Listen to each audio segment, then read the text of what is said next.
SwayamPrabha. Digital India. Educated India.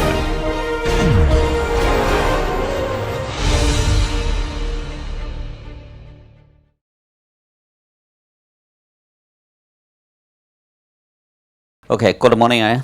And so we learn wave energy converter, right? First, we learn the vibration, we learn the wave dynamics, we learn the wave and structure interaction. Based on wave and structure interaction, we know the modeling. Okay, today we are going to learn two things. One is wave energy converter, how to optimize this parameter, right? In what kind of case you get maximum power. Okay, so second part, we talk about 2-degree freedom vibration system and 2-degree freedom wave energy converter. Okay, and this is, so far I have to highlight, this is mechanical power, how much power we absorb, right? And the next Monday we are going to also learn output power. Output power is a little bit more complicated. We need to consider the certain efficiency. So today we are going to talk about wave energy converter power and optimization. Okay, and then this is lecture 7. Lecture 8 is about wave energy converter in 2-degree freedom system. So we learned that yesterday for the modeling, this is the frequency domain. What I mean, x equal amplitude EGI or I omega t, right? And here we get a concept of added mass. This is frequency dependent, radiation damping frequency dependent, and also excitation force that is frequency dependent. And also we learned hydrostatic stiffness that is proportional to the water surface area or water line surface area, right? So then for these three frequency dependent parameter, including added mass, radiation damping, and excitation force, we can use a potential flow like Watt, Kaplan, and Nemo to calculate. ANSYS also can calculate. And then we also talk about time domain modeling. In this time domain modeling, there are two types of version. Okay, and some people, most of the literature, they assume the force excitation. For the given force excitation, the radiation damping can be calculated using Cummings equation, in which the frequency dependent damping using this way to calculate the impulse response. The physical meaning of this impulse response is given the velocity input, okay, pulse. Then you calculate how much radiation force. Okay, so another version is using displacement input, right? In which you can use a convolution term to calculate the excitation force. Okay, so here I put it this way: if your calculated excitation force is normalized based on wave amplitude, right? Here you need to type wave amplitude in this place. I didn't put here. You remember the calculation can be amplitude dependent, right? Normalized, last lecture use gamma, right? F divided by the gamma equal force divided by amplitude, right? If you have gamma here, this you time the amplitude in that frequency. Okay, so we also learned that we can use time domain simulation like WEC, and the software is for free. You can download. There are a lot of nice YouTube video, and the developers in National Renewable Energy Lab and Sandia National Lab put online. Okay, so now we look into wave power, right? So you think about wave energy converter. There are three figures, right? You move up and down, and then you have PTO damping and PTO stiffness.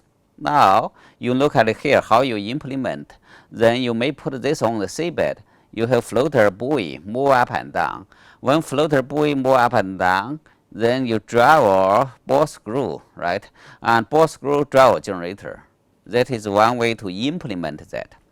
If you look into that configuration, you will find the force. Okay, excitation force, there are additional term, rotation inertia, right? And because ball screw, there's a rotation inertia, and how large the force generated, there are three terms. One is you may have additional PTO stiffness. You may, I say may, I'm going to discuss in most cases we don't. Okay, and you may have PTO damping, right?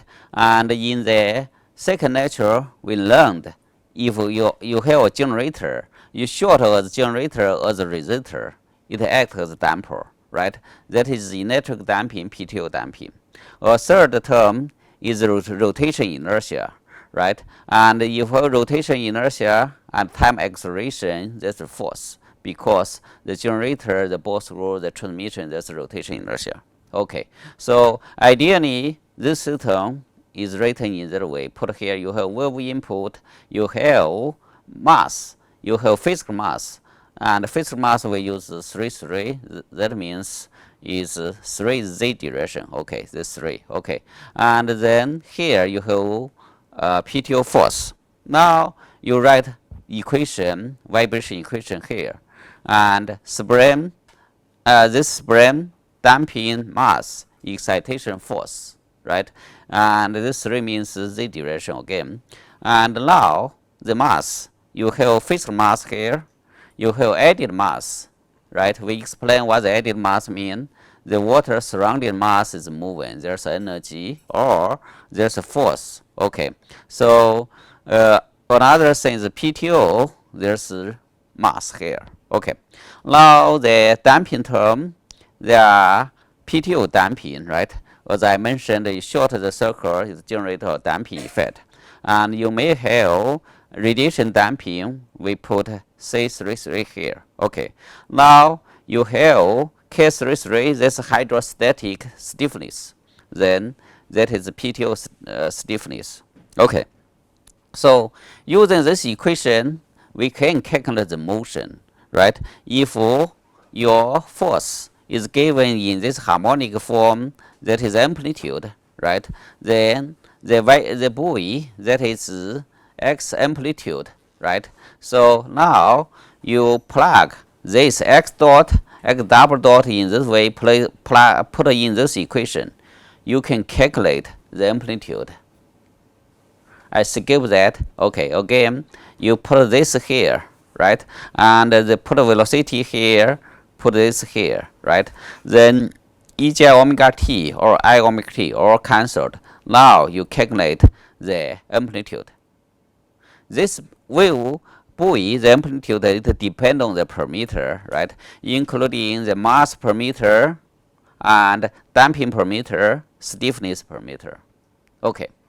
Now with this in mind, we can calculate the power, right?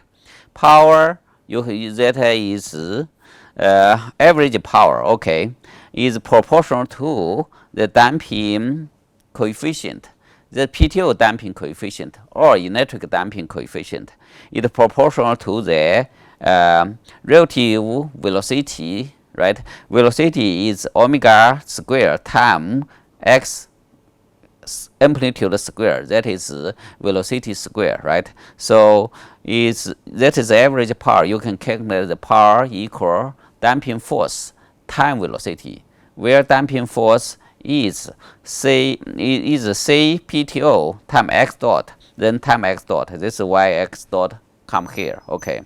And x dot become omega time x. Okay, so you already get this amplitude here. You plug this expression, you get vibration power, how much power you can harvest. Now, how much power we can harvest, how to get the maximum power. Okay, so I rewrite the equation here, and I write that optimization, I sub-optimization, I tell you why. Okay, so let us say a simplified case, right? Suppose you have some system that you can ignore the moving mass, right?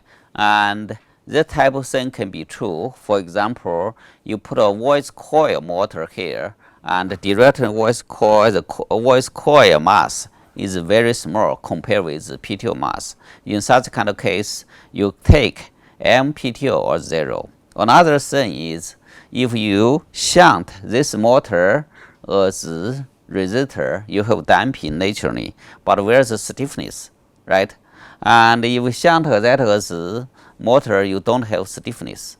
Therefore, most case, in such a kind of case, the PTO stiffness is 0. Okay, I say most case, right? Because the shunt that is, it has a resistor effect. And if you implement active control, then you can have positive stiffness, negative stiffness. Let us say suboptimal system in which we only optimize the PTO damping, right? PTO damping, how to optimize the PTO damping? You shunt the motor with different resistor, right? This is one way to achieve PTO damping.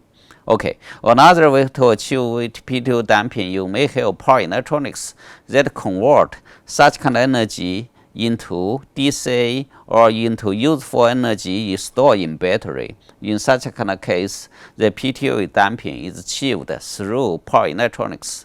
Okay, and now you already understand the PTO is shunt as a resistor, you have ideal damping. This ideal damping can be achieved using energy storage element 2, that is battery plus power, power electronics. Okay, or better, you may not have battery, you may have power electronics plus inverter plus grid, and that also have input impedance to this system will be output impedance to this system. Anyway, let us say the suboptimal system. What's the best damping for here? Okay, and what's the best damping? Okay, let us simplify this expression. Like here, you have MPTO is 0, right? And KPTO is 0. And in such kind of case, the average power can be simplified here. Okay, so they have M omega square. That's the force excitation amplitude square. Say PTO here, right? This is numerator, you have PTO, right? Denominator, you can say you also have PTO here, right? This is why at the beginning of class I say, okay, and look like the PTO, we want to have large C, right? However, you have large C here, you may have small amplitude. So you have C show up in the numeric term and denominator term. Okay, now let us define the natural frequency of system. Again, this natural frequency will depend on the added mass, physical mass, as well as hydrostatic stiffness. Okay, that is natural frequency. Now, can you guys tell me how to choose the best damping given the expression here? So now you can do that way, dP, dC, PTO, to make this 0, then you maximize the power, right? So in such a kind of case, you will say dP, dC, you have this expression. Okay, this expression to be 0, you will find, well, okay, just say PTO equal our radiation damping.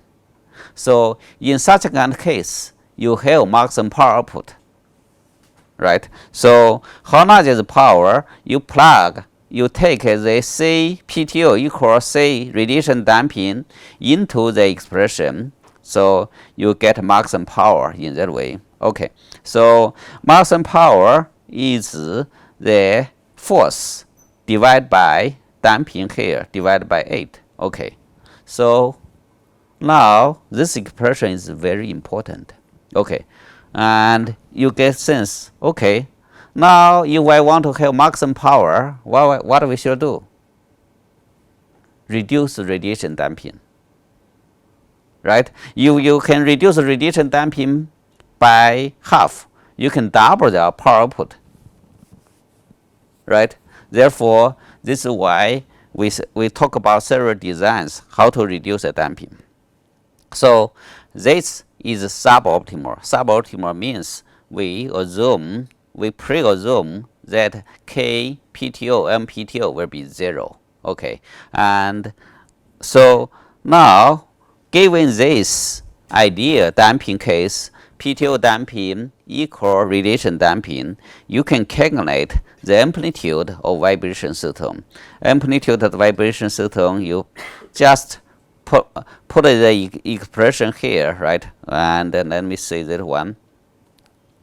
So you give this parameter to here, you can get the PTO damping. PTO's the buoy's amplitude. Okay, so it's proportional to the excitation force, inverse proportional to the C33, right? And so in such kind of case, you reduce C33, which is the radiation damping. What do you have? You increase the vibration amplitude, right? So now look at the first equation. You reduce the radiation damping by half, you can have double the power output, right? Meanwhile, you reduce the radiation damping by half, then vibration amplitude get doubled. Okay. So this is a wave energy converter, how you choose the best damping. Okay. So let's give a case study. Okay. Get sense. Okay. So and our buoy put in the water is a ball shape, right? And the ball shape now, and suppose this ball is half submerged, half in the air, right? And so for this one, you can calculate the physical mass, right? And suppose physical mass you use water density, you can calculate the physical mass because your ball is half in the water, right? So physical mass you can write it that way. Now you have added mass. Added mass here, that is half the ball volume, the half the displaced the water, right? So now you have added mass, you have physical mass, then you can calculate the natural frequency. Okay, so now hydrostatic stiffness is rho g times pi r square.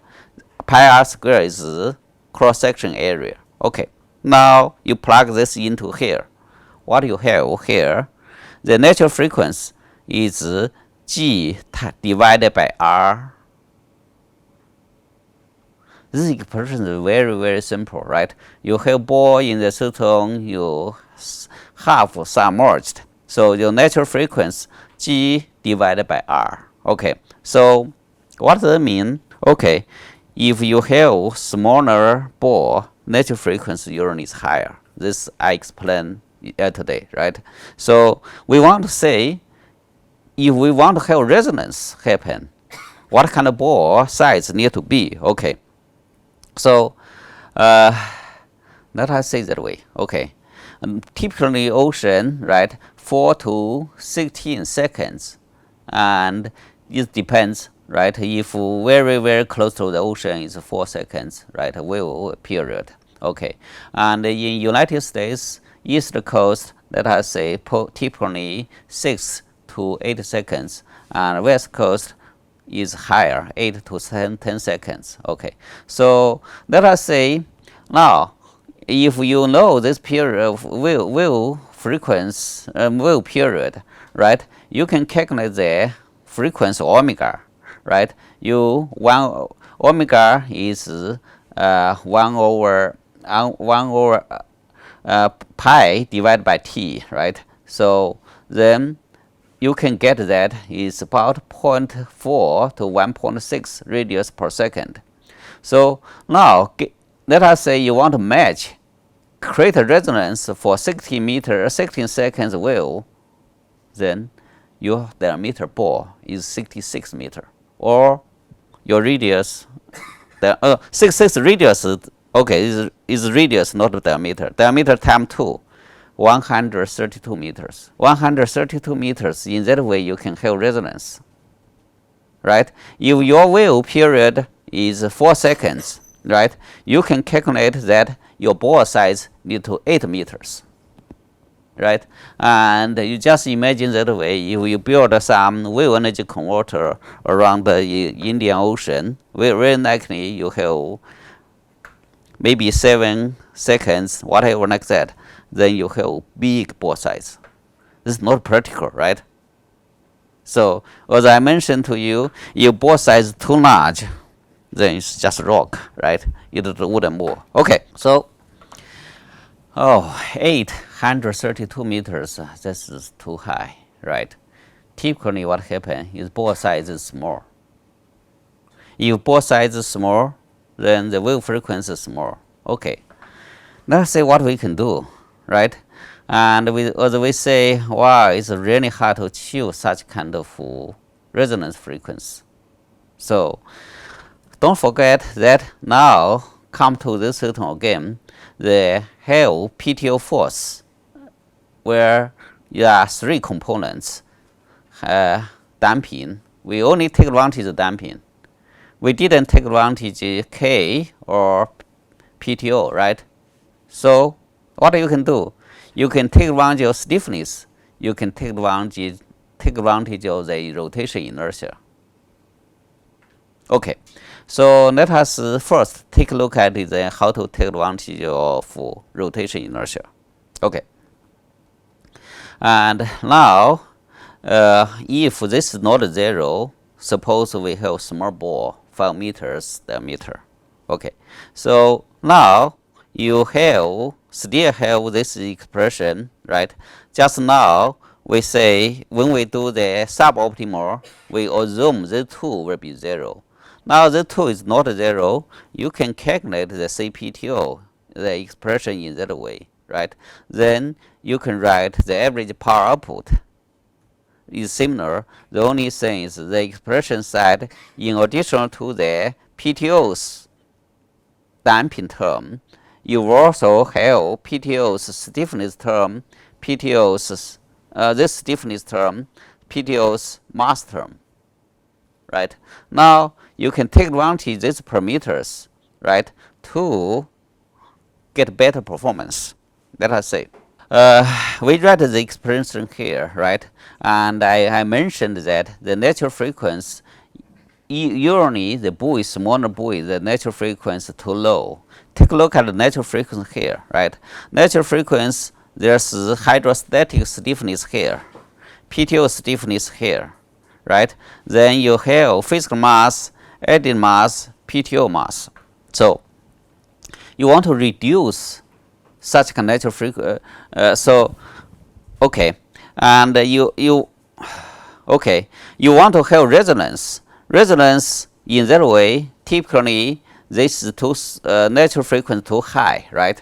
And natural frequency too high, you want to let me see, I got confused myself. Okay, natural frequency too high, you want to reduce that. Reduce that, you want to make a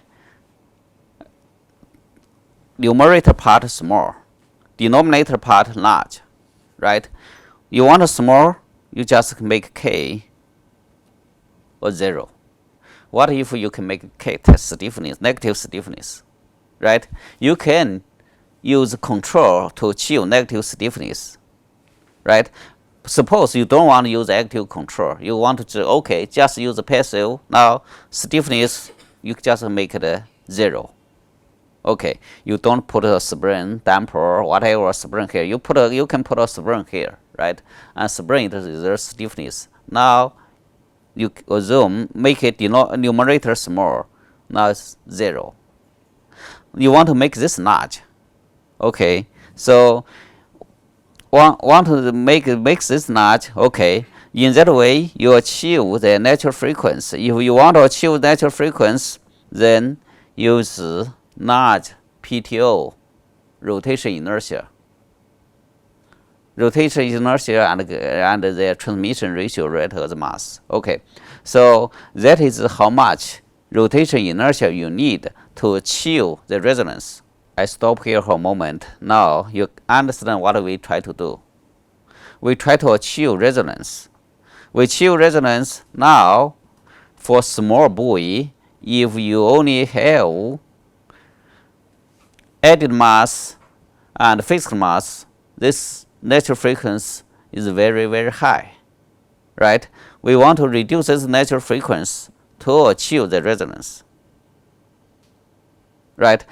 And the day before yesterday, we talked about use fixed mass and added mass to achieve resonance. Today, I said, okay, in addition to use added mass, we can use PTO's mass. And you remember, I have a figure to show the cup shape, right? Cup side, you have added mass. This added mass, you can reduce the frequency. Now, I'm teaching you another way to reduce the frequency. You put the flying wheel on the generator. Is this clear? You put a flying wheel on the generator, you have larger rotation inertia. Larger rotation inertia, as a result, you have large PTO mass. Right? If the PTO mass follow this formula, then you achieve resonance. Okay, so this is a theoretical case. Let us say how much mass we need. So, and I'm going to give an example after this. I tell you, okay, how much mass we need. Okay, so now, what's the physical meaning? Okay, and physical meaning is here. We still write the equation here, right? Mass, damping, stiffness, excitation, force. So, and if everything is harmonic, right? Everything is harmonic. X equal capital X times Ej omega t, right? Ej omega t. Okay, we write everything in the force, right? And this j omega time. Let me say that way. If this time velocity was that, this time velocity what this will be? Damping force, right? So then if this time velocity, this is inertial force, right? If this time velocity, what do you have? That is stiffness force. They have j omega here, you have 1 over j omega here, damping force. This is the angle, right? So basically, the damping force is perpendicular to the inertial force, right? Inertial force and stiffness force is out of phase. You can write this expression. This is k, another is omega square times m, right? Therefore, this is out of phase. Okay, what we try to do here? Okay, and you want this cancel together. Basically, you meet this equation. When you meet this equation, omega meets this equation, the stiffness force and the mass force added together will be 0. Right? Then the rest added together will be damping force.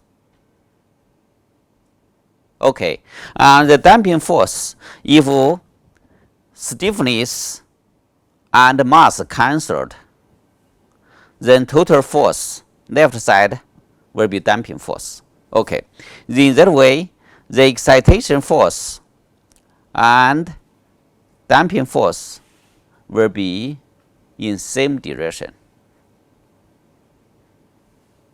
In that way, every time you give excitation to the buoy, whatever, this force always in the same direction as your damping force.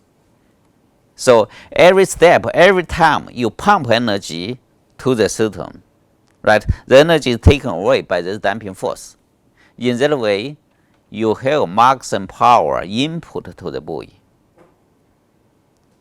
So the first very, very intuitive goal is you achieve the system so that the input force will be always proportional to your velocity direction. This is very intuitive, right? You have this buoy move up and down. Every time you give force, it's the same direction. In that way, you have maximum input power to the system. That is the physical meaning.